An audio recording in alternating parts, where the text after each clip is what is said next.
অনেকে মনে করে সর্ষে ইলিশ বানাতে অনেক ঝুট ঝামেলা পোহাতে হয়।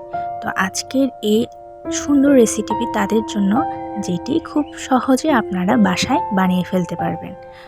তো আর দেরি না করে আমার মূল ভিডিওতে চলে যাওয়া যাক। চলুন কিভাবে বানাই সেটিই দেখি।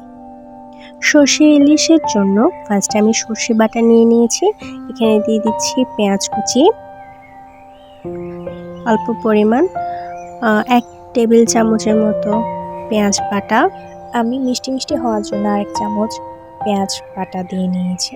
সাথে দিয়ে নিচ্ছি 1 চামচ হলুদ গুঁড়ো, আপনারা চাইলে পরিমাণও বাড়িয়ে দিতে পারেন। এরপর আমি জিরা গুঁড়ো 1 টেবিল চামচ দিয়ে নিলাম। এরপর আমি এই রাঁধুনির সর্ষের তেলটা দিয়ে নিব পরিমাণ মতো। আমি এখানে কোনো মাপঝোপ দিইনি, আমি পরিমাণ মতো দিয়ে নিয়েছি। এরপর ভালো করে হাত দিয়ে মেখে নিতে হবে মশলাটি। আপনারা চাইলে একটি বাটিতে এই প্রসেসটা করতে পারেন।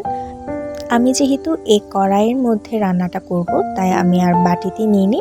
আমি সরাসরি এই কড়াইয়ের মধ্যে মেখে নিচ্ছি মশলাটি ভালো করে। মাখা শেষ হলে আমি একে একে মাছগুলো দিয়ে নিচ্ছি। আপনারা চাইলে শুধু টুকরো ইউজ করতে পারেন, কিন্তু আমি লেজ আর মাথা সবগুলো নিয়ে নিয়েছি।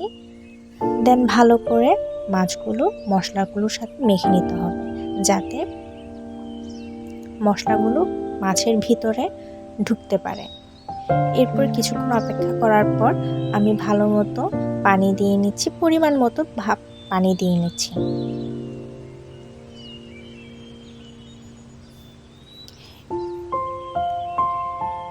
আর হ্যাঁ, আপনারা চাইলে প্রথমে কিছু মরিচ অ্যাড করে দিতে পারেন।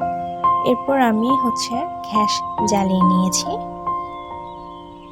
এরপর কিছুক্ষণ পর দেখবেন এরকম ফুটে উঠবে। মাছগুলো ভালো করে কষিয়ে নিতে হবে, প্রথমে নামিয়ে নিলে হবে না।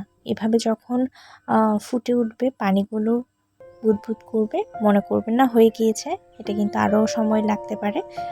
পারলে আপনারা আরেকটু পানি নিয়ে ভালো করে কষিয়ে নেবেন। এরপর লবণটা দেখে নেবেন। আমার রান্নাটি প্রায় হয়ে গিয়েছে এবং আমি চুলা বন্ধ করে আমি একটি পাত্রে ঢেলে নেব।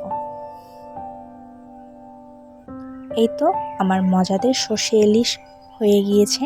খুব ইজি প্রসেসে আমি এটি বানিয়ে নিয়েছি। আশা করি সবাই বাসায় ট্রাই করবেন এবং খেতেও ভালো লাগবে।